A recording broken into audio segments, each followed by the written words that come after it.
잠언 15장 28절에서 29절 두 절의 말씀을 보도록 하겠습니다. 의인의 마음은 대답할 말을 깊이 생각하여도 악인의 입은 악을 쏟느니라. 여호와는 악인을 멀리하시고 의인의 기도를 들으시느니라. 아멘.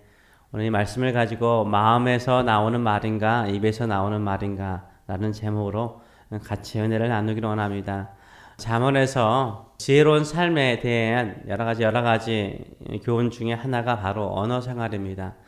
의인의 언어와 또 악인의 언어가 다르다라고 말하고 있습니다. 오늘 본문도 의인과 악인의 차이점을 무엇으로 표현하고 있습니까? 이 말로 표현하고 있습니다. 그 사람의 말이 그 사람의 인격이요, 그 사람 자체인 거죠.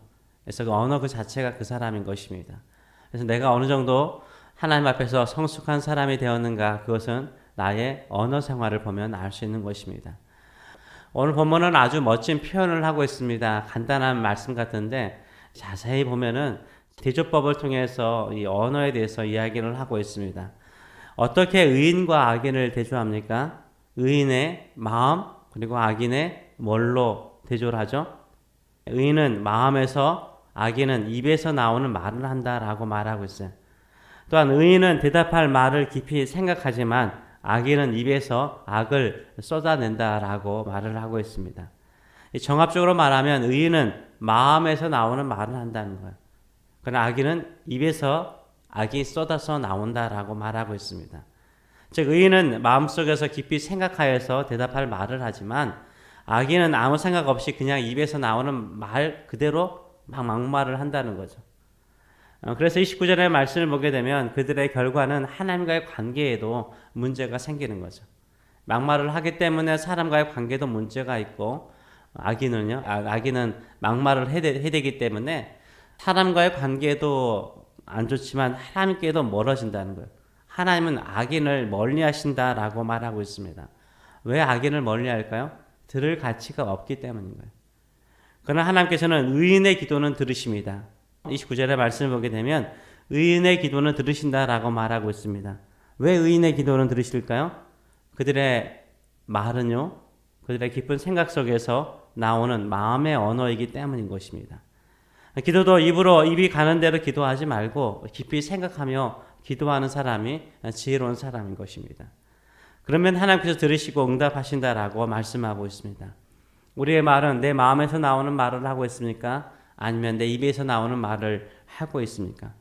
우리의 기도는 내 가슴에서 나오는 기도입니까? 아니면 그냥 내 입술에서 나오는 기도입니까? 오늘 본문에서는 의인은 깊은 생각 속에서 그 기도가 나오지만 악인의 말은 그냥 자기 입술에서 나온다라고 말하고 있습니다. 아무 생각이나 마음이 없는 말을 하고 마음이 없는 기도를 하는 것이 악인의 특징입니다. 의인의 특징은 깊은 생각 속에서 하나님의 마음을 살피고 또 자신의 형편을 살피면서 깊은 기도를 하는 것입니다. 그때 하나님께서 기도를 응답하신다라고 말하고 있습니다. 저도 말을 뱉고 난 다음에 후회할 때가 많죠. 물론 설교할 때도 그런 것 같아요. 깊이 생각하고 글을 써서 설교를 하면 그래도 실수가 적은데 그냥 입술의 말, 그냥 의례적으로 했던 말들을 하다 보면은 실수해서 후회할 때가 참 많습니다. 내가 왜 그때 그 말을 했나? 내가 왜 그때 그 단어를 선택했나? 이렇게 후회할 때가 참 많아요. 깊이 생각하지 않고 대답하고 깊이 생각하지 않고 충고할 때 우리가 실수하는 경우가 참 많습니다. 한번 생각하고 더 깊이 생각할 때 실수하기보다는 오히려 지혜로운 언어가 나오고 지혜로운 말이 나올 때가 있습니다. 깊이 생각할 때 누가 도와주십니까? 성령께서 도와주세요. 성령께서 우리에게 좋은 생각과 좋은 아이디어를 줄 때가 참 많습니다. 사람들은 가볍게 말하는 사람을 가볍게 취급합니다. 그러나 깊이 있는 말을 하는 사람을 존중합니다. 그래서 깊이 있는 언어, 말하는 스피치하는 습관을 우리가 가질 필요가 있습니다. 그렇다면 대답할 말을 깊이 생각한다는 말은 무슨 뜻일까요?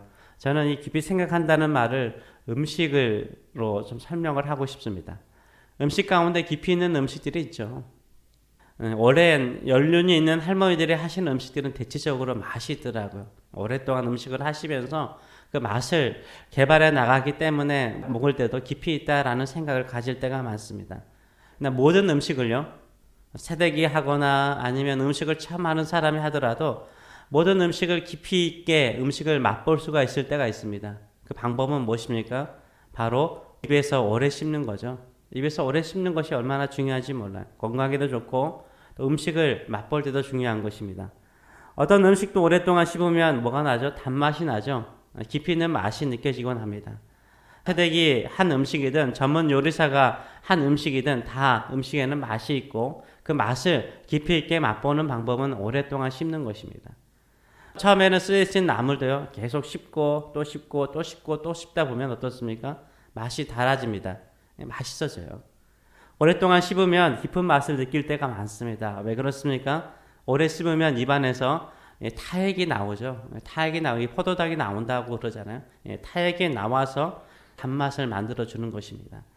깊이 생각하는 사람이 이와 같은 거죠. 처음에는 확 나의 감정대로 내 생각, 하고 싶은 말대로 그냥 하고 싶을 텐데 이렇게 오랫동안 생각하고 씹고 또 씹으면 어떻습니까? 거기에 깊은 의미를, 그 사람을 이해하는 의미를, 또 내가 어떻게 그 사람에 대해서 지혜롭게 반응하는지를 우리가 깨달을 수 있는 것입니다. 사람을 대하든지 하나님을 대하든지 간에 깊이 생각하시는 저 여러분 되시길 축원합니다. 그러면 성령께서 도와줘요. 우리가 타액이 나오는 것처럼 생각하면 생각할수록 성령께서 우리에게 좋은 생각을 주세요. 깊은 생각을 주세요. 하나님의 마음을 이해하게 만들어요. 또 우리의 마음을 상하게 하는 그 사람의 말에 그 말만 이해하는 것이 아니라 그 사람의 마음까지 이해할 수 있는 능력을 주시죠. 그래서 마음을 통달하는 거예요. 그럴 때 우리가 사람과의 관계뿐만 아니라 기도의 삶 속에서도 더 놀라운 은혜가 있는 줄 믿습니다. 기도할 때도 성령께서는 어떻게 도와주실까요? 깊이 기도하는 사람을 도와주세요. 근데 깊이 기도하는 사람은 어떤 사람일까요? 오래 기도하는 사람이에요. 오래 기도하면 성령께서 우리의 생각을 도와주세요. 우리의 기도의 길을 열어주세요. 우리의 기도의 길을 이끌어주세요. 입술의 기도가 아니라 마음의 기도, 영혼의 기도, 깊이 있는 기도를 하게 만들어주시는 줄 믿습니다. 그래서 우리가 이렇게 깊이 생각하며 기도하는 저 여러분 되시길 축원합니다.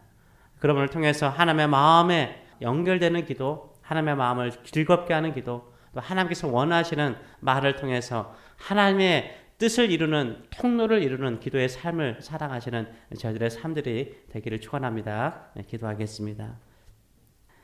살아계신 하나님 아버지, 우리는 우리의 입술의 기도와 입술의 말을 통해서 아무런 응답도 받지 못할 뿐만 아니라 또 사람에게 상처를 주고 또 관계가 뒤틀어지는 경우도 있습니다.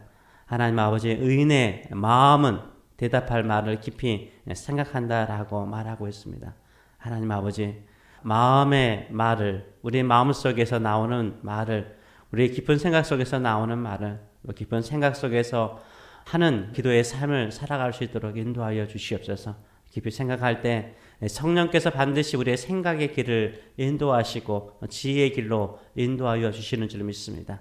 항상 성령과 함께 동행하면서 성령의 인도하심을 따라 말하고 또 성령의 인도하심을 따라 기도함을 통하여서 우리의 기도가 하나님의 뜻과 하나님의 나라를 이룰 수 있는 길이 되는 역사가 일어날 수 있도록 축복하여 주시옵소서. 모든 것을 감사드리며 예수님의 이름으로 기도합나이다. 아멘.